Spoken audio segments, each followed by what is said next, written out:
it started out really nicely, and it did kind of work in Tunisia, and then it spilled over into Egypt, where it still kind of worked, right? Mubarak was gone.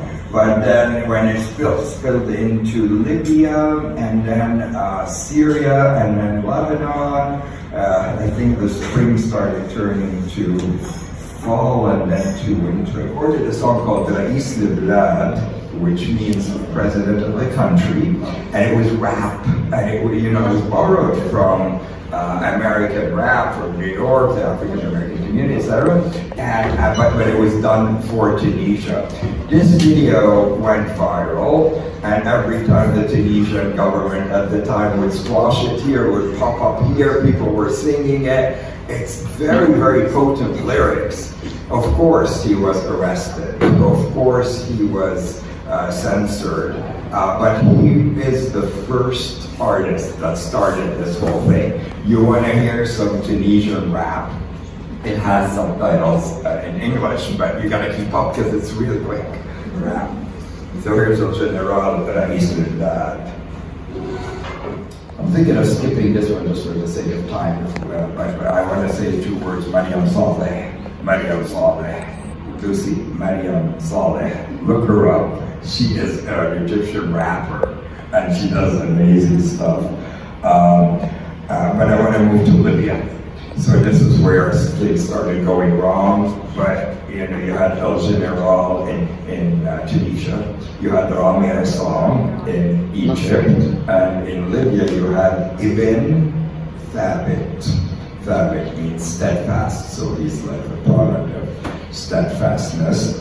And it's kind of like, it's going to be a little noisy, and it's Libyan rap, but here are the lyrics. I don't know, Lucy, can you read the lyrics there? Sure. Yeah. They say Libya is in Egypt or Tunisia. That's right, more people died before here than either Egypt or Tunisia. The unemployment rate is higher than either Egypt or Tunisia. The percentage of people living in poverty is higher than Egypt or Tunisia. So it's true what they say, Libya is not like Egypt or Tunisia. Isn't that funny? Like I mean, people kind of dismiss like Libya isn't like that, but he's like, yeah, it's not because it's worse. And what they went through. Anyway, you want to hear a little bit of it?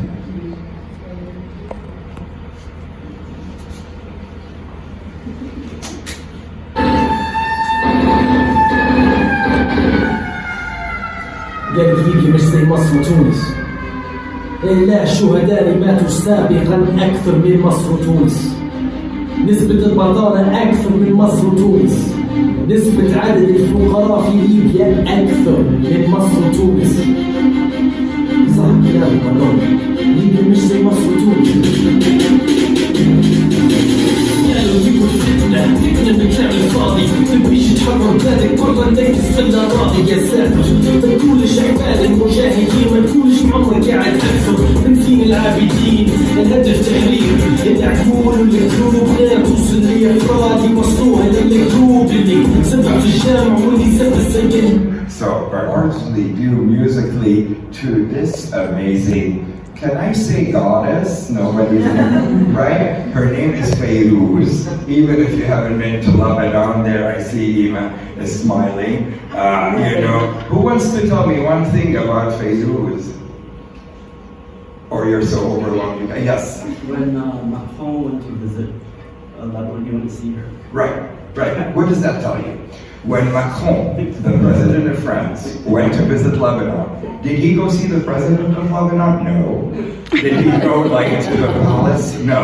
He went from the airport to this lady's house, which is a very modest house, and she received him. It was the pandemic, she had the thing on, and sat with her. This is very significant because Fairuz is the spirit of Lebanon. And people say if Fairuz left Lebanon ever, Lebanon will be done for. But she's still there. Lucy, she's like 86 years old, 86 years young, sorry. And she's still going strong, So she sings for Lebanon. This is her most famous song. I think we should have tissues because they're going to be moved by the way she sings for Lebanon. The reason I'm playing her is that a lot of indie artists who come from Lebanon are influenced by her. Every single young person like you will say, Fairuz, my influence is Fairuz. So let's hope you like Fairuz. She is an amazing, amazing young singer. But the song is Beirut. So we have so many from Lebanon that I'm going to move a little faster. But now comes the real controversy. Who's heard of Mashrou Leila? How many you've heard of him? I'm almost afraid to ask you what you've heard. Okay, be as neutral as you can and tell me what you know about Mashrou Leila. This was I've been censored in a lot of countries. I think the lead singers opened and that, Yeah. So what does Mashrou mean? It means project. Leila could be the name of a girl, Leila, or it could mean a night. So you could call the project of one night or Leila's project. Either way, they really emerged on the scene in Lebanon and were, fighting taboos. I'm certainly not here to endorse or in any way, politicize the issue, but it's a fact. This guy, this main singer who is Muslim, decided to come out as gay, right? And that's what I think you were saying. And suddenly the whole world went crazy. In the West, they tried to appropriate him, right? I tried to save him from his own country. But in Lebanon, there were a lot of people that were saying, so what? We love the music. And even in Egypt, where they were sold out, people loved that they're able to sort of separate, the music from whatever opinions they may have. But in Egypt, they had a concert with 30,000 Egyptian young people probably attending, and then somebody raised the gay flag during the concert, and the whole concert was now under watch, and then they arrested several young people in Egypt because they raised the flag, and Mashrou Leila felt very guilty because they didn't actually do it, but so Hamdan, the main singer since then, has been banished from Lebanon, or at least threatened to the degree where he left. He's now living in America, continues to create. The rest of the band actually, is they throw in a group that's they're all the same. Now, each one has an individual career, a different background, different orientation, etc. But anyway, there's a great show on Dateline about them. It's in 40 minutes. I say that though Judaism and Christianity are different religions, there's still the word of Allah, and so you can't really and you're not supposed to hate Christians or Jewish people because they still follow the same word. We call them Ahlul Kitab. They're all the Abrahamic religion. Yeah. So I love that. Where were you when Tania Kassis was getting attacked for doing this? You should have called up here sometime. We are all believe in one God and we're all related. Faddal Muhammad. No, this wasn't like Massy, I guess it's more catchy. And I brought him to Stanford. He brought the house down. My students practice this song. It's on YouTube. I won't do a shameless plug. But the guy is a musical genius, plays the piano, writes his own songs, does amazing video clips, and still keeps going strong. And like Fairuz, he won't leave Lebanon, although the French government wanted to give him some kind of honorary citizenship because he played the role of Jesus Christ in an opera about Jesus Christ in Paris. Went and got amazing reviews and said, I don't want your citizenship, I'm going back to Lebanon. And so, but in Lebanon he feels lost with everything going on, and this song is called Beddi Dia. Anybody want to translate Beddi Dia? Beddi, I want. Right? Qadiyya. Qadiyya? Qadiyya is to be lost. بدي قضية باللبناني باللبنان دخيلك انت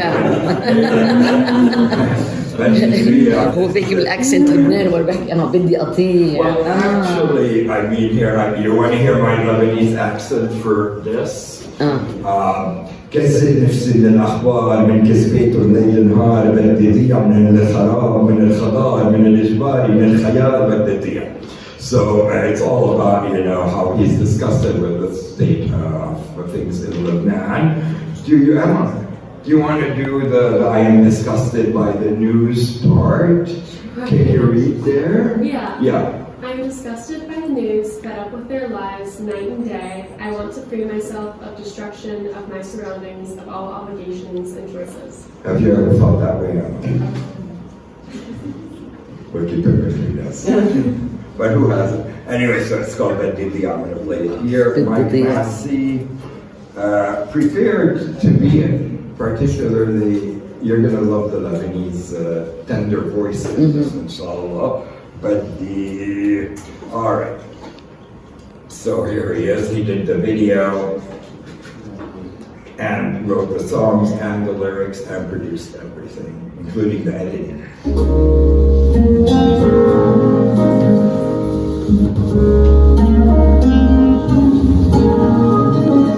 So that's her. She has many songs about Lebanon. This is one of them. It's called Balad. Balad means country, and by that she means Lebanon. Do you want to see her revolutionize the streets of Lebanon single-handedly?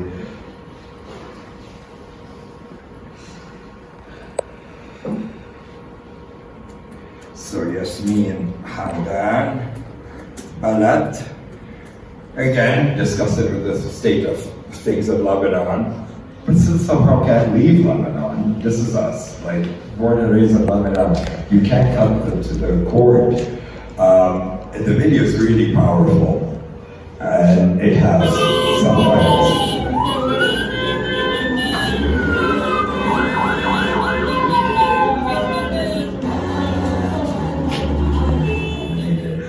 So he directed this video, which may explain why the video itself is like a... What's the name of the movie? Yadul Ilahiyya, Divine Intervention. Divine Intervention. It is the film that Elias Suleiman directed. I got a lot of recognition. Do you want a little gossip? He's her boyfriend. Oh. So I need to get Elias Suleiman to direct a music video. You know.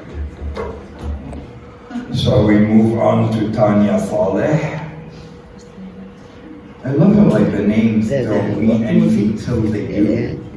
And I'm dying to hear at the end who you like the most. Inshallah, you're keeping track. I'll put everybody the whole names and we can see who you liked. And then I will convey any messages you would like to the artist, inshallah. But Tania Saleh is fiercely independent too. If anybody knows Ziad Rahbani, he is Fairuz's son, and he is also a musician, and he trained Tania Saleh until she sort of outgrew him and had her own career. She has 6 CDs. She takes poems. Sometimes this is a very famous poem by a poet whose name is Yunus El-Ibn, and it's a poem called Quarrel with Allah, but it's very playful and it's very sweet. The guy is in no way, blasphemy, but it's like God is telling the Lebanese, I gave you this beautiful country with the Mediterranean and the snow mountains. You could ski in the mountains in Lebanon in the morning and bake at the Mediterranean beach at night. And I gave you all this, and what are you doing with it? So, Allah is quarreling with the Lebanese, going, I give you all this and you're destroying it. And she put that to music. The song I'm going to play today is called Omar and Ali. Omar and Ali, 2 guys. She's singing to the 2 guys, going, yo, Omar, come make peace with Ali. Who's Omar and who's Ali? Who knows?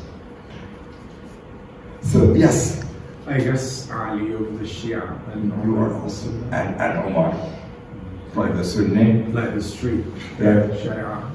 That's what we're on. So Omar is a typical, Muslim Sunni name, and Ali is a typical Shia name. I think the thing that really hurts Tania Saleh the most is when she sees Sunnis and Shiites fight, because she herself is half Sunni and half Shia. So she grew up, thinking they're so alike. And of course, she also sees how these internal divisions lead to the people. الشعب يريد إسقاط النظام.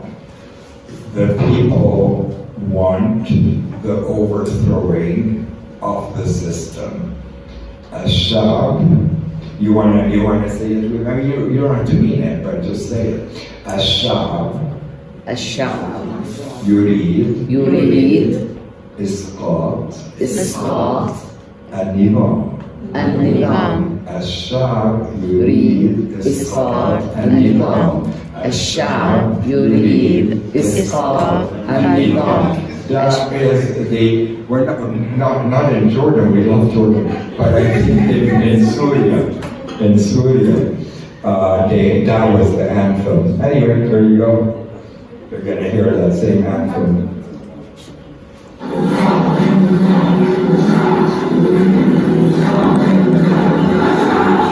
Here we're watching it full screen with Omar Offendum.